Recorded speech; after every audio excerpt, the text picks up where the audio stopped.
Well, just got through coming home from a birthday celebration from, Champy's Restaurant in Cleveland, Tennessee, and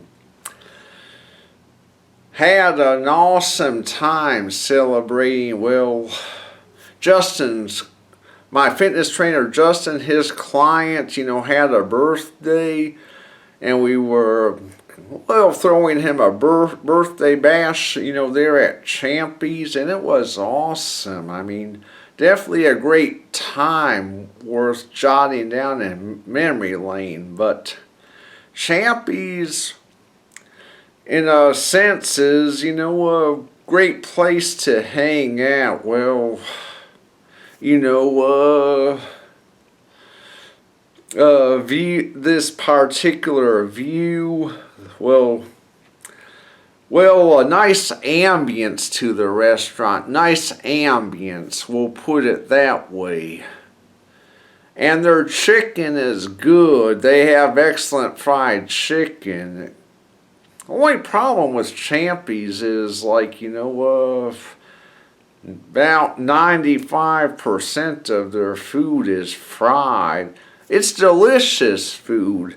Don't get me wrong, it's really good food, but it's mostly like fried stuff, and it can be, kind of hard on the stomach, so to speak, and which triggers memories of, former, grease pits I've eaten at the past. Well, Champy's isn't, a grease pit, so to speak, but there have been restaurants of the past that have been grease pits of my childhood. Well, Captain D's, Long John Silver's, yes.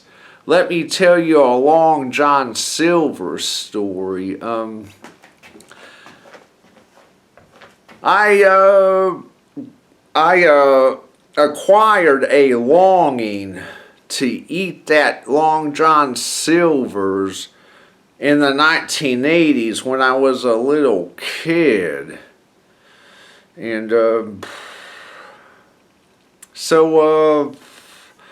I begged my mom and dad, please take me to Long John Silver's, please take me to Long John Silver's. And I grill them, and I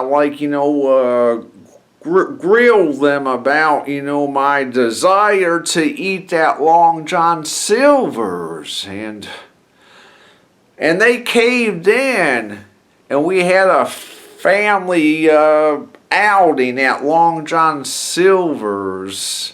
Well, not exactly relishing the food, but my parents just caved in and finally took me to Long John Silver's because I wouldn't stop begging. And then the years went dragged down the road.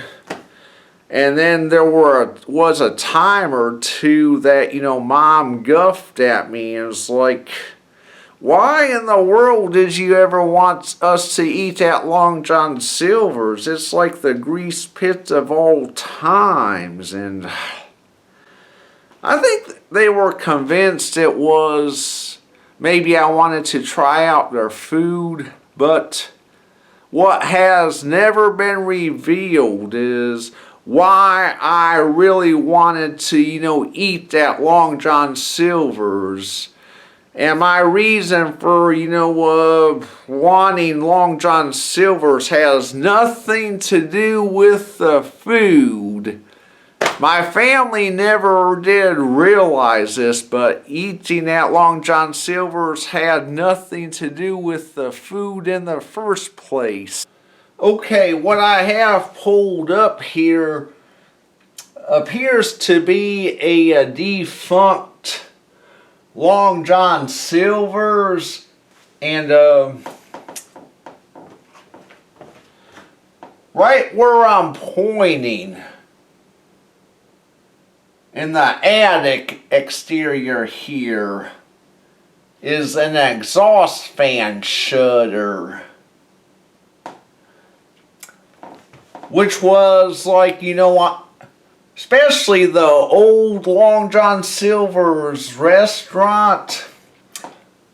It was very typical, like the 1980s and possibly before, for, you know, their restaurants to have, like, you know, exhaust attic fans with a metal shutter that opens when the fan is turned on and of course closes when the fan is turned off. And it's like after the early 80s I never saw any of these fans turned on again. Maybe they quit turning them on because maybe it was sucking the air conditioning out from the lobby through the ceiling tiles. Who knows? But yep, that was typical of these, like, you know, Long John Silver's restaurants. Attic fans with the shutters. Whenever we lived in around, well, Roscoe, Rockton, Rockford, too many R's in one place. That's why I can't remember exactly where.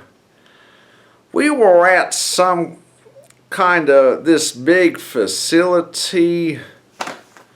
If my memory's triggering right, it may have been a facility that, well, my great-grandma Goodso was residing in due to her declining health, and we may have gone to see my grandma Goodso. At least I'm thinking that's what it was.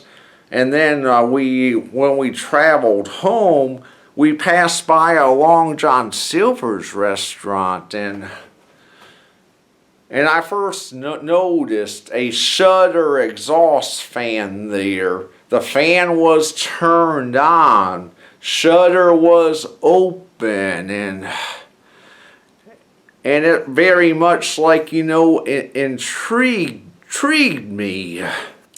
When we moved to Tennessee, we first started out by residing in Riceville. We would travel through the town of Athens, and especially, like, you know, to and from, you know, the child care camp at the Y, and, like, you know, other pit stops around town. First noticed, well, the Long John Silver's restaurant, and we would pass by that Long John Silver's restaurant regularly, which is now a burger restaurant. At the time it was Long John Silver's. They're at the corner of Highway 30 and 11. And then, pardon me, there's a train in the background, but first noticed and then started recognizing it's all the time an exhaust fan shutter to the restaurant. The shutter was always closed. The fan was never turned on.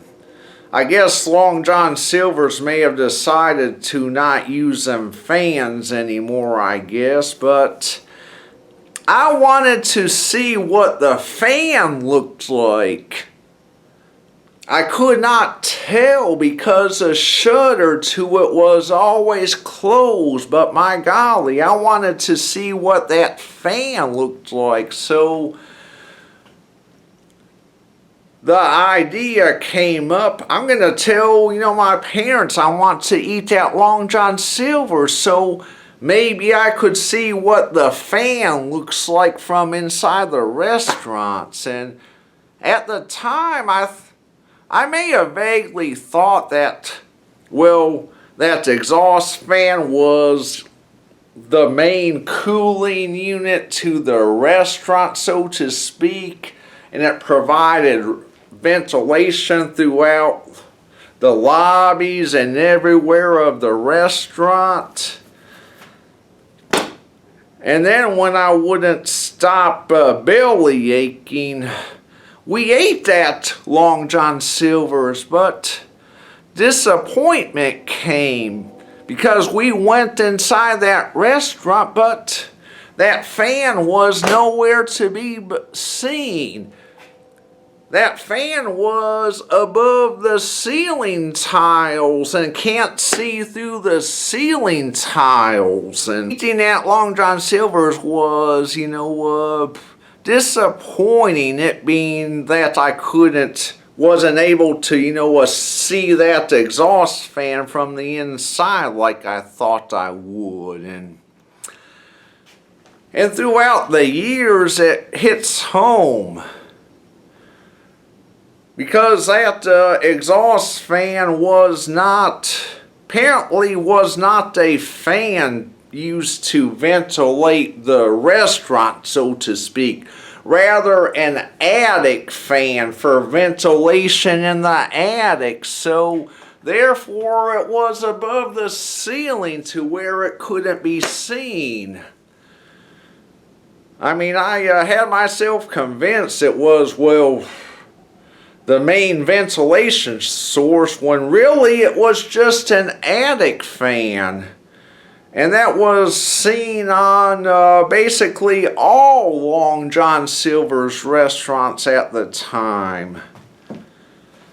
So, now you all know. The food had nothing to do with my longing for Long John Silver's.